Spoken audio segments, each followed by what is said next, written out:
Hi, and welcome back to the Wasteland Podcast. I'm your host, Lee Syatt, and if you're watching, you'll recognize this new or old location from episodes such as the John Glaude Obese to Beast episode, and I'm doing that for a couple reasons. One, I'm visiting my father, and it's my aunt's 98th birthday, but I'm happy that I'm back here to do this intro and outro because while I was down here, I did a bunch of interviews, which will be coming over the next month. But the one you're going to see today is a very special episode because the person calling in, Caleb, he found this podcast through the John Glaude episode. So a big shout out to Obese to Beast, John Glaude, for inspiring people all over the world. And I'm just so happy to have Caleb on this week. Very quickly, I do apologize for having no episode last week. I was getting ready for this trip, and to be honest, because of my cold and having to reschedule all of these interviews for today or this week, I apologize. I didn't have one, and I wanted to make sure I had a good episode for you. So just to give you a quick 2-week catch up.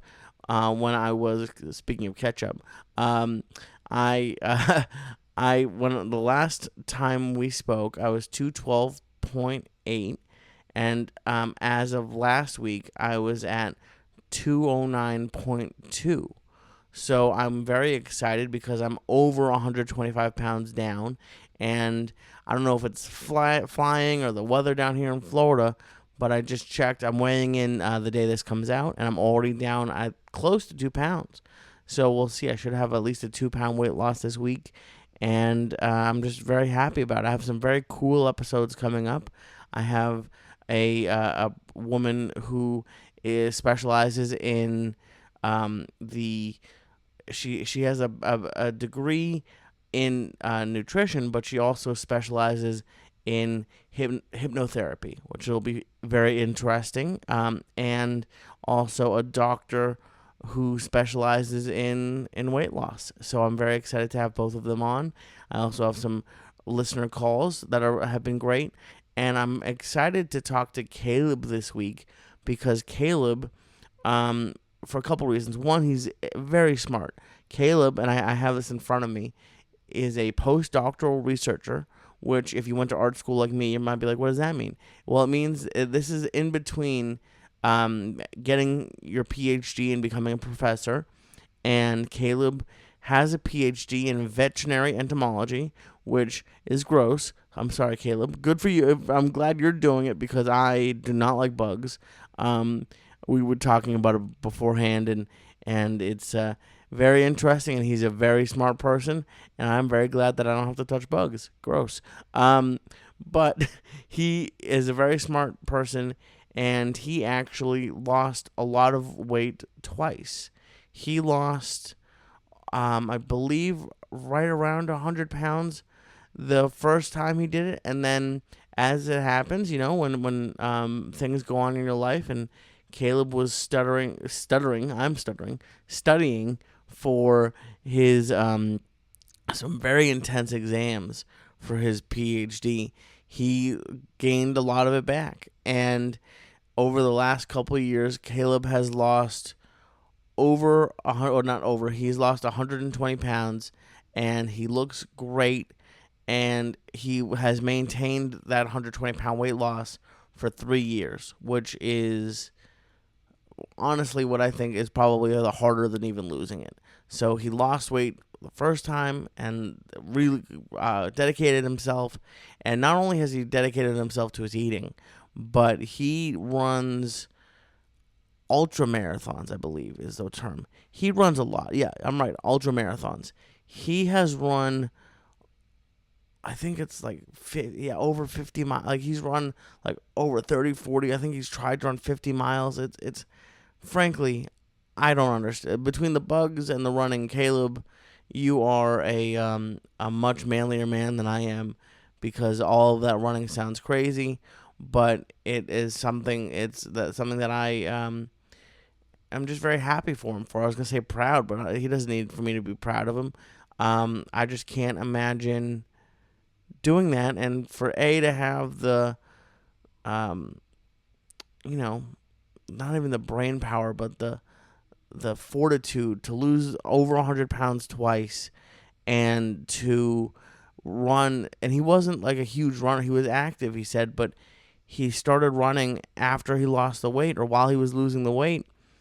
And that's just to be able to not only, because a lot of people they'll talk to me like, oh, it's amazing that you lost weight. It is, but I still feel like the same person. I'm just making better choices. And to be able to, for Caleb to be able to not only lose the weight, but to find something that he enjoys so much that helps him do it. It was interesting. He actually talks about that it's easier for him to lose weight when he's not running, because when he's running, he needs to eat a lot of money. He needs to eat a lot of food so he doesn't hurt himself, and it takes a lot of calories to run 50 miles. So Caleb is a fantastic person. I'm so happy that you get to hear his story because it's inspiring to me, and I hope it's inspiring to you. I do want to give a very quick shout out to our sponsor for this week, and our sponsor is Sheath Underwear. To celebrate the 100 pounds I lost, now it's over 125. Not to toot my own horn, but toot. Sheath sent me some of their underwear. They're great for guys. They have a 2-pouch compartment. Honestly, Caleb, we should try to get Caleb some of these underwears. I'll send a letter to my agent, and maybe they'll send him some, or maybe I can send him some, because it would be great for his running. They're great looking. They're soft, and they're not only an American company, they're a veteran-owned company. The person behind Sheath Underwear, U.S. Army soldier Robert Patton, came up with the idea in his second tour in Iraq, and if it's good enough for a U.S. Army soldier, it's good enough for me. Go to sheathunderwear.com and use promo code Syatt, SYATT. That's sheathunderwear.com, using promo code Syatt to get 20% off of your first order. And don't forget that every order comes with the Sheath Underwear 100% money-back guarantee. That's sheathunderwear.com, promo code Syatt. Get Sheath Underwear and let them support your balls. Thank you very much, and please welcome Caleb Hubbard to the show. Thank you very much, Caleb. I was reading through your email, and a couple things stuck out to me. And one of the bigger ones that I want to start with is that you actually have lost a lot of weight multiple times. Yeah. So I was always heavy as a kid. Pretty much my entire life. There's one pivotal moment. I remember being a kid going to the pediatrician, and this pediatrician essentially looking at me and looking at my mom. I was like probably 10 years old, and he's like, you need to lose 60 pounds. And like telling a 10-year-old that you need to lose 60 pounds, I think is kind of traumatizing, at least in my perspective. Right. And so, and it was what it was. I never actually went back to that pediatrician, but it was this whole, like, pretty much my entire life, I've been heavy. And when I decided to start losing weight the first time, it was right after my freshman year of college. And I think I topped out at 355. But I didn't actually weigh myself, for a while. So it might've actually been heavier than that, which I think is very common with a lot of people. Oh yeah, absolutely. And Yeah. how tall are you? Just for I'm reference? 6'2". Okay. Yeah. So it's one of those things that it's, I do have that height side for me, but it is still, that's still a lot of weight, regardless of how tall you are. Oh no, the height Yeah. thing is not it's not like a get out of jail free card at all. 355 Yeah. at any height is Yeah. is a little bit much, but I was pretty close. I was like 20 pounds away from that, and I'm 5'3" on a good day. So Yeah. I'm just trying to it's hard when you're sitting down, but that's awesome. Okay, so you made the decision. What prompted it in college? Um, I think it was kind of a number of things. You know, my parents have always been like big advocates of me, but like my mom kind of was getting concerned that I was really, really heavy. And so it was kind of like she kind of sat me down and asked, like, hey, like, do you want to start working out? Do you want to start going to the gym? Do you want to do anything like that? And I kind of just decided, like, I think I'm kind of tired of this. Um, and interestingly, how I originally found your podcast was I had followed John Glad for a long time, like since he was first on YouTube. And so a lot of his like original videos kind of motivated me. We're a very similar age. And so it was just kind of like a lot of the stuff that he was talking about very much spoke to me. I was like, okay, if he can do this, I can do this as well. No, that's yeah. John is a very inspiring person, and he did it a lot younger than I Mm-hmm. did. And so, how old are you, if you don't mind me I'm asking? 28. 28. Okay. Yeah. Yeah, it's I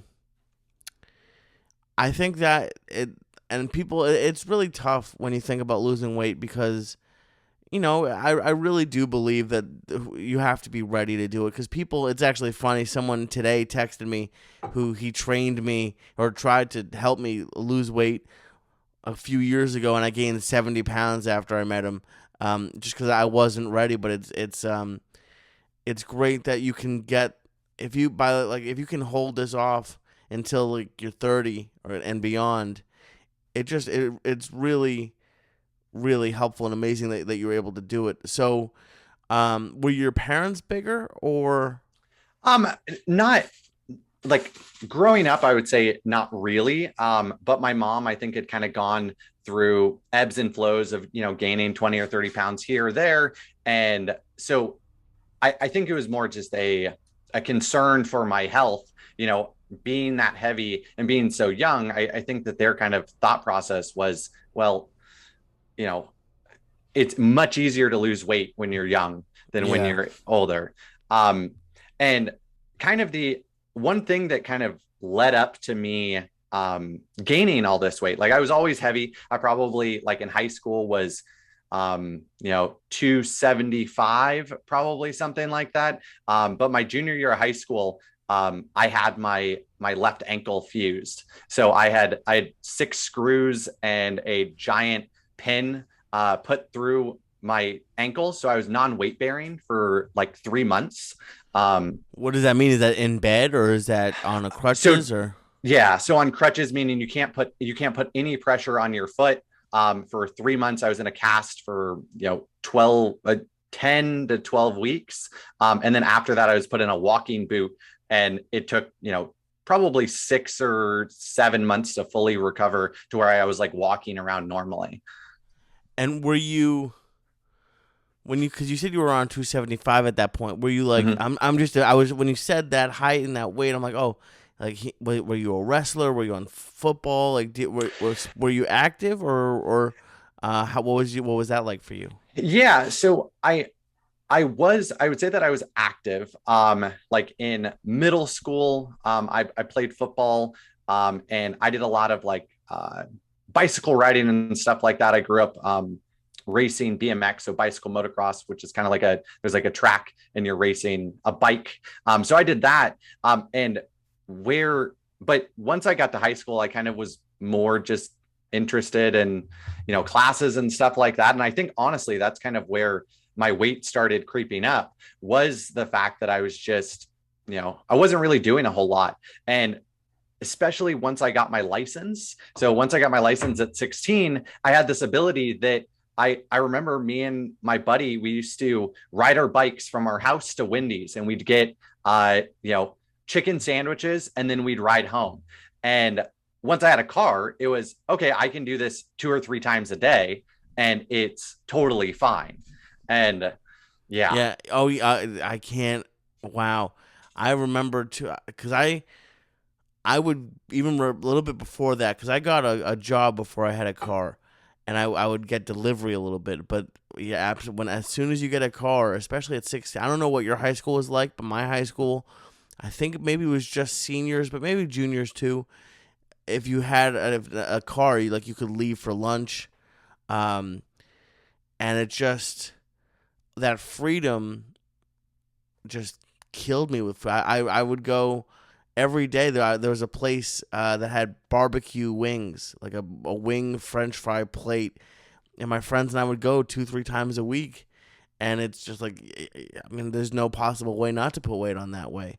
So Yeah. so you had the surgery, you put on a lot a good amount of weight. Sounds like 75 pounds, something like that. Hmm. Um, and was do you remember when your parents, because I'm sure there are a lot of parents who listen to this, when your mom brought it up, was it upsetting? Did you get mad at her, or were you like, yeah, I am ready to fix this? I think it was more of an awkward situation because I remember we were camping and we'd go to a campground in Malibu, Leo Carrillo State Beach, every year. It was like a family reunion. And I remember being there and like she brought it up then and she'd brought it up after I had like there's a a Taco Bell on PCH that we I had driven in that day and I'd gone and got like 30 tacos and I was going to share them with everybody, but it was just like this thing, like I showed up with all these tacos and it was like a very awkward situation. And so I don't think I knew kind of how to feel. Um, but yeah, it definitely was awkward. I don't think I was upset, but it was just kind of like, you're bringing this up right now type of a thing.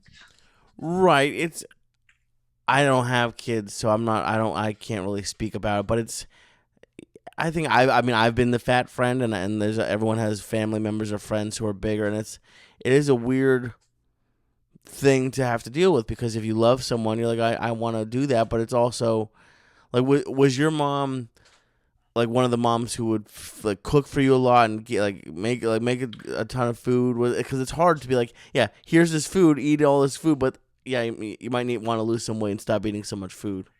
Yeah. So yes and no. So my parents have been divorced since I was a young kid, and my mom decided to work nights so that she could be there for like sporting events and like performances and stuff like that. So my mom definitely would cook some meals, and those meals generally were like comfort food types of things. Like there are very traditional things that she would make, but then a lot of it also was just like, oh, we're gonna make I didn't grow up with a lot of money, and so it was like hamburger helper, and we would just like have a bunch of these different types of things, or very cheap meals. And I think that some of that was it. So she would be making food, but it wasn't like, oh, here, eat all of this food all the time type of a thing. Got it. Okay. And so how did you go about losing weight that first time?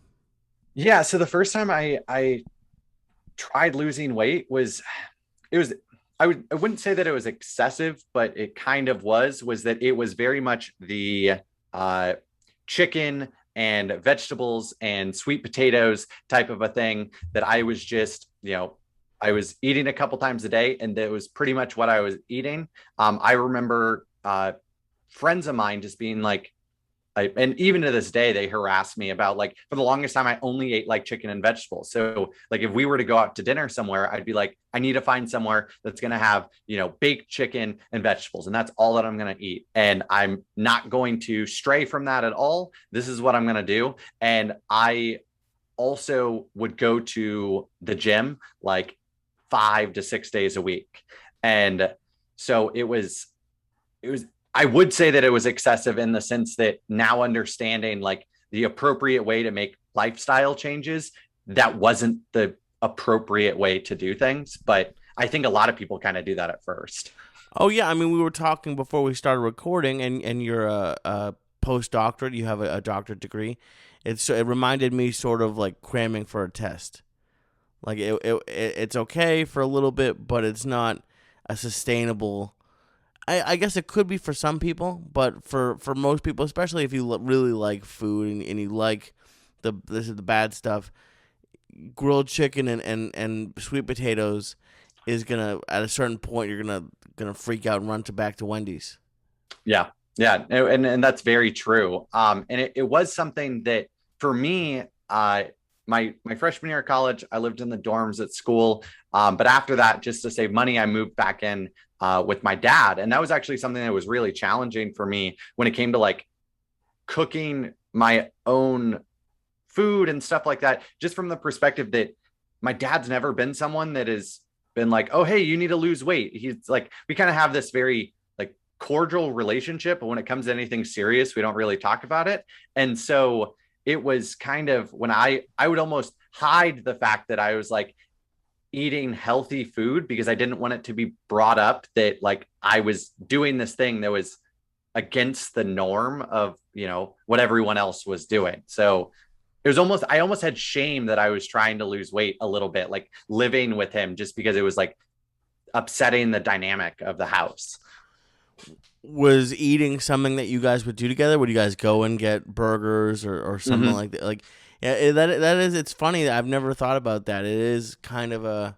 I actually had someone say that to me in sort of a joking way, but I have a friend that I would go out to eat with last year before I started losing weight, and then I didn't see him for a long time and went out to eat with him again a couple months ago. He said, "You were a lot more fun when you were fat." And it's sort of a weird thing where, I mean, hopefully people will be happy for you, but it's also it's different for them. It's sort of like if you had I don't know, if you had a girlfriend who cut her hair, like just changing things. So that did you eventually? I mean, it sounds. I think you told me you lost over 100 pounds. Was it that time, or was it another time you lost over 100 pounds? So I've lost over 100 pounds twice. So the first time I pretty quickly dropped 50 or 60 pounds, and then continued to lose weight and probably got down to about 240. So I'd probably lost about 115 pounds. And again, all that was just through diet and exercise. And I kept that off for a couple years. So if that would have been probably 2016 to 2018, something like that. So like for 2 years, I probably bounced between 240 and 250. So right around 100 pounds lost.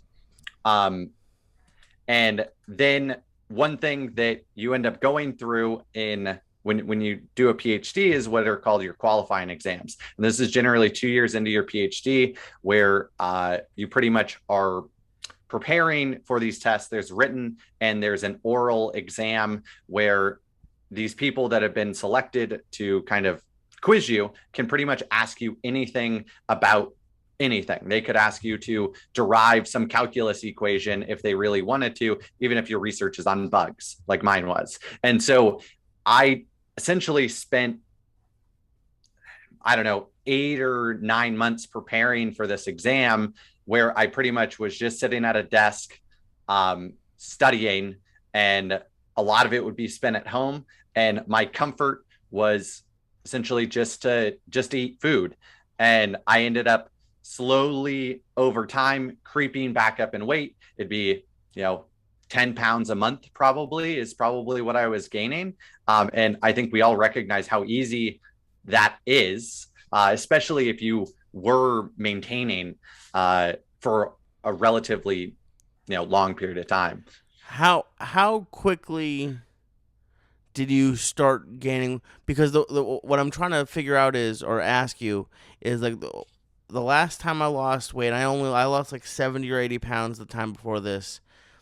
I started working out and I got a little bit of a metabolism, and then slowly I'd go, okay, well, I'll get a little bit. I tricked myself and said, oh, I'm working out. I need to have egg sandwiches after. Mm-hmm. But I'll get hash browns. And like slowly but surely my, how strict I was being waned, but it wasn't like immediately like I started eating junk again. Like how quickly did you start gaining 10 pounds a month? How long did that take? So after I'd lost that weight, it probably was a year and a half. But I would say that I was pretty much like I was staying at like a pretty maintenance level. And then it was gradual because I was just letting my diet slip little by little. It might be, I'm going to have a cheeseburger and fries at dinner, but I'm going to get a, large drink with that. Or, I'd go out with some friends, and before I would have had one beer, well, now I'm having four or something like that, where it's like, while there are unhealthy coping mechanisms that you're doing, it also just calorically, I really wasn't noticing it at first. And did you? So it sounds like in about a year you put the 100 pounds back on, roughly, maybe a little bit longer than a Ye- year. Yeah, so I probably was sitting right around probably 250. I would say that that's kind of where my stable weight was for a while. And then I didn't put back on the whole 100 pounds. I ended up going, I think my highest was 325 again. So 75 or 80 pounds is probably what I ended up gaining back. And when did you start realizing that you were gaining weight again? I think it was honestly like right towards the end of when I was getting ready to take this exam. Like I honestly don't think that I really thought about it. Like I wasn't hopping on a scale. I wasn't doing anything like that. I had noticed like, oh, my clothes are fitting tighter, Right. or and one thing that I noticed, and I've seen this in pictures, is my clothes were fitting tighter. So what I was doing was just buying flannels, and then I just wear flannels over top of my t-shirts or whatever it would be. So then I could kind of pretend that the clothes weren't getting tighter. Right. Oh yeah, I've done that. I mean, this shirt is a 2X, and I was wearing it when I was probably a 3 or 4X, and I'm wearing it now when I'm like just a regular large. It it's amazing what we do to trick ourselves. The thing I hated was jeans, because you can't really trick jeans. Jeans, when I got to my biggest, I used to like it blew my mind that people would wear them because it just hurt. It like physically hurt Mhm. to put them on, and like they wouldn't fit, and I'd have to clasp them around my thighs and jump up like they were skinny jeans, but they weren't skinny jeans. Um, what I'm impressed with is I think it happens to a lot of people, and it happened to me. Is I was never able to recognize that I was gaining weight and stop it until I've had gained all of it back, plus 15 or 20 pounds. I'd always hit a new rock bottom. So what made you get back on the losing weight? So kind of what it was so in 2018, I had this really awesome opportunity to go to England to work at a research institute, about 50 miles outside of London. And, it's a 12-hour flight, from LAX to London direct. And I remember being super panicked about getting on a plane, being 320 pounds, sitting in a seat is miserable. I remember doing that. My sister lives in Portland, so we'd go visit her occasionally, but I just remember every time I'd be panicked. And, if it was Southwest, I'm logging in right away to make sure I can get like a good seat or whatever it would be. And I remember sitting on this plane. I had upgraded to like the exit row. So I got some more leg room type of a thing. But the disadvantage of that was that the armrests are fixed. Yep. And it was good in the sense that it was, at least I had legroom for 12 hours, but I was jammed into this seat like a sardine, just sitting there. And I remember just being like, this is miserable. This isn't, what am I doing? What am I doing in my life that I can't go on something that's going to be a life changing trip to, I was paid to go to England for 2 months. And it's like, I'm miserable right now. And yeah, it was, that was kind of that click moment for me. It's terrible, but planes, I think, for a lot of bigger people are very, um, I don't know what the word was, scary. I don't like those words, but it's the truth because a like I remember once on a what was it called, Virgin, on a Virgin plane. I don't know if you remember, they had remotes in Mhm. the armrest, and I was sitting next to like this very little girl, and I was spilling over the armrest, and the mom very nicely just told the girl, why don't you take the remote out and just have it out the whole time, because like she couldn't get in, Mhm. Yeah. and then it's also like I always felt like, judged, like when people would walk by, like, oh, I hope he's not sitting next to me, or I hope I'm not sitting next to him. It's and it's all like the seat belts are a big thing. It's like, am I gonna fit it? I don't want to ask for a seatbelt extender. Can I just hide it under my gut? Like, like there's a lot of anxiety. I guess that's how I'd put it around flying. I even I'm in Florida, right? I don't know if you watch or listen, but I'm Hmm. not in my Yep. normal studio. I'm in my visiting my dad, and when I flew out of Boston yesterday or 2 days ago, they had an announcement that because they have these little small planes that take people to like Cape Hmm. Cod, Yeah. and they said 'cause they have to weigh you. And Hmm. they said the plane was 150 pounds overweight, so they needed someone to get off. And I just like now I still wouldn't like it, but I'd be okay with it. But Hmm. I can't imagine what that would be like for someone who is like really big and like self conscious about it, having to weigh yourself. Like I avoid the doctor. Like if I do go to the doctor, I'm wearing shorts and I'm weighing in Hmm. like that. I'm not weighing in with clothes on, and then it's to be honest, and it's something I struggle with. And I'm going to fix, but I am waiting to get a physical because I want to be under 200 pounds, and I'm like 11 pounds away, and I don't want to go to the doctor and be over 200 pounds. Even though I've lost a lot of weight, I know that I'm still very overweight for my height, and it's Yeah. just, it's annoying. But so you when well, let's get back to your story. So you gained 75 pounds. You decided to start losing, and when was that? 2019, I'm guessing. Yeah. 2018. So it would have been the summer of 2018. So it was July to the end of August of 2018. Okay, and how did you eat differently this time? So I will say, so I was in the UK, and pretty much where we were, there was one grocery store that was about 2 miles away, and I had a car for the first 2 weeks that I was there, and that was an adventure, driving on the wrong side of the road, shifting with my left hand, um, and so I kind of almost like limited myself in the types of food that I would get. It's somewhat different food while you're in England. And so I would just go to the grocery store and find what I thought would be semi healthier types of things for those first couple weeks.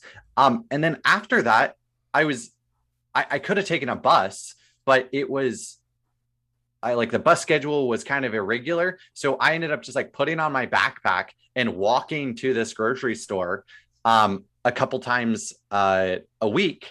And I was kind of then limited by what I could carry in my backpack. And so I was just buying, meats. So like standard stuff, steak, chicken, some fish, stuff like that. And then just some vegetables. And honestly, the reason behind that was kind of, I didn't have a microwave. Like that was one thing that like this apartment that I was staying in, it didn't have a microwave, but it had a stove. And so I was like, okay, I need to just like start eating somewhat better. And so I just kind of started making almost a common sense approach, not like trying to say, oh, I'm only going to eat these things. Like I still would get, I still tried their interesting chip flavors, or they had some interesting candy and stuff like that. And I wasn't like completely saying, nope, I'm not going to do any of this. It was more, well, let's see if we can make some incremental changes that'll help me lose weight. And honestly, kind of, I guess it's selfish, but part of my reason behind doing that, like as soon as I landed, was I wanted to fit better in the seat by the time that I came home. And so that was really a big motivation. How much weight did you end up losing in that 2 months? So I ended up, it was just funny. I've heard you talk about you bring a scale with you whenever you're traveling. I have So it over I there. actually, Yeah. yeah. So I ended up ordering a scale on Amazon and having it delivered to my apartment. And I ended up losing about 35 pounds in the 2 months that Good I for was you. there. Yeah. Yeah. That okay. So you lost that, and I'm wondering because I guess I'll ask it this way: when did you get back down to where you are now? How long did it take to lose that 80 pounds? Um, I would say it took another, if I got back in late August, September, it probably was February or March of 2019. So probably another uh, for probably 8 or so months. Um, Okay.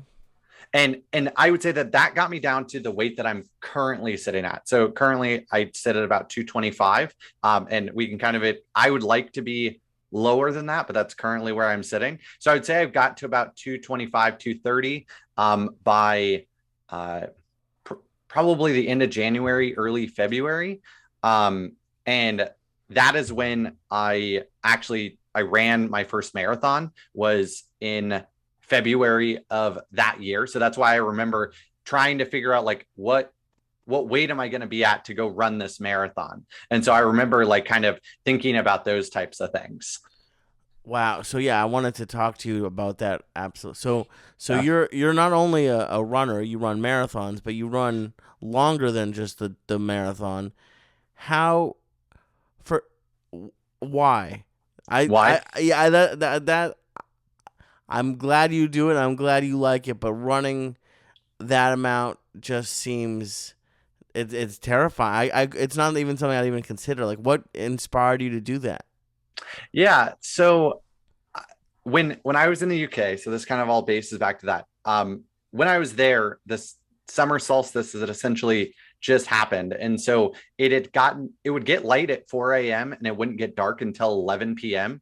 And the research institute I was working at would only be open from like 7:30 a.m. to 4:30, and so I was 5,000 miles away from anyone that I didn't know. And so there were these walking paths, and I just started walking, and I was just like, I'm just going to explore this place because I don't have anything else to do. I don't have a car. I'm just going to start walking. And I decided, well, maybe I can do a couch to 5K. It's like an app that you can get. And, it says walk for 1 minute, run for or jog for 30 seconds or whatever. And then you kind of build up. And I have an extreme personality. I think that anyone that loses a bunch of weight and then gains a bunch of weight and then loses it again, we kind of all have this obsessive personality in one thing or another. And so I was able to successfully do this couch to 5K while I was in England. And so when I came back, I was like, I'm not going to go to a 10K. I'm not going to do anything. I'm just going to decide to run a marathon. And I just decided to. I think stupidly, honestly, is what it originally came down to. But I just was like, hey, I, I part of that, like that whole thing was that because my ankles fused, the doctors always told me like, you're not going to be able to run. Like I run today with a limp because my foot doesn't move side to side; it only moves up and down. And so I run with a limp whenever I run. And so they pretty much were like, yeah, no, you're not going to be able to do this. And so in my mind, it was kind of like, screw what anybody's saying type of a thing. And I might as well do it. Is that I'm sure it is because you've done it. Does it hurt your leg to run with a limp? Um, Not so much because I've gotten so used to it. It's more like one thing that I found, like they'll say with like running shoes, like, oh, an average runner will go through a pair of running shoes every like 400 miles or something like that, 400 to 600 miles, depending on like how good the shoe is. What I was realizing was because of this limp that I had and the way that my foot contacts the ground, I was running through a pair of running shoes in like 80 or 90 miles. So that was meaning that I was like having to buy a $130 or $140 pair of shoes like every 4 weeks, which got very expensive. Yeah, I can imagine. This is how little I've run. How do you know when you've gone through a pair of shoes? So with that, it was you can start seeing some of the like the different layers of the sole. But for me, it was a pain thing. So like I would wear down one edge of my shoe. So then when my foot was contacting, it was like cocking my foot in a weird way. And I would end up with a bunch of like knee and ankle pain. Oof. Okay. So how? Ugh. I'm just imagining you running all these. What's the longest race you've run? So I have run in March, I ran a 52-mile race. And I attempted this past Saturday, I attempted 100K, which is 62 miles. And I ended up dropping out at mile 44.6. because my urine was starting to look like Coke colored, and which can be like an indication that you're getting like muscle damage that can tank your kidneys. So I decided to drop out of the race at mile 44.6. So How, wow. How when you drop out of a race, like, do they have a car to pick you up, or do you just have to walk the rest? yeah, so depending on where you're dropping out, so this race it was 3 loops. So the first loop was a 33-mile loop, the second loop was 13 miles, and then the fourth loop would have been 18, or the third loop would have been 18 miles. So I ran the first one, and then I ended up on the second one realizing that like my stomach was really messed up. I couldn't eat or drink anything for about 3.5, 4 hours while I was like trudging through the mountains. And then I was noticing that like I had been drinking, I probably had drank 200 ounces of water, and I was only peeing a little bit, and then I started noticing that my urine was really dark, and so I made it all the way to the end loop where like I had started. So like my wife and my family was there, so I didn't actually have to like get picked up by anybody. But traditionally there will be aid stations, and you can drop out at one of those, and then someone from the race will like put you in a car and drive you back to the start line, type of a thing. So, God, 40 miles. How long does it take someone to run 40 miles? So depends. One reason, so I ran the marathon initially, and what I realized, I just wanted to finish. Partly because my ankle is fused, partly because I'm still on the heavier side for someone that's running a lot. I'm not fast, like in comparison, and so there are all these people that are running super super fast miles. The reason I really liked ultra running, or running longer than a marathon, was because a lot of times you're just walking. We call it power hiking because you're like power hiking up a hill. You're essentially hiking for a lot of it. And so if you're really fast, like at this race, the person that won the race ended up running the 62 miles in about 11 hours. And so they ran it in 11 hours and some change. And that's actually not a terribly fast time, but there was about 9,000 feet of gain. So you were climbing mountains essentially. And so it took me to run the 44.6 miles, about 12 hours is what it was. And I've run 52 miles in about 12 hours as well. What is it about running that I don't know if enjoy is the right word, but what that draws you to it? I know you talked about your ankle and your weight, but is this something that gives you joy, or is it just more of like you're proving something, or what do you get out of running? Yeah. So I think the reason I was drawn to running initially was because, you know, I'd always had a gym membership. Even when I was, gaining a lot of weight, I'd always just had a gym membership. I think that's how gyms stay in business, is the I people that know, don't show yeah. up to the gym. And what I realized was, after working all day, I would come home, and then it's like, okay, so it's a 15-minute drive to the gym. If I'm there for an hour, then I come home, then I need to shower, then I need to eat. It's like, this is a 2 or 3 hour endeavor. Um, Whereas with running, what I realized was I could put on a pair of shoes and leave my house and then run back to my house. And it was all self encompassing. I have no excuse because I don't have to drive somewhere. I don't have to do anything like that. I can just leave from my house, and I show back up at my house, and all is kind of accomplished.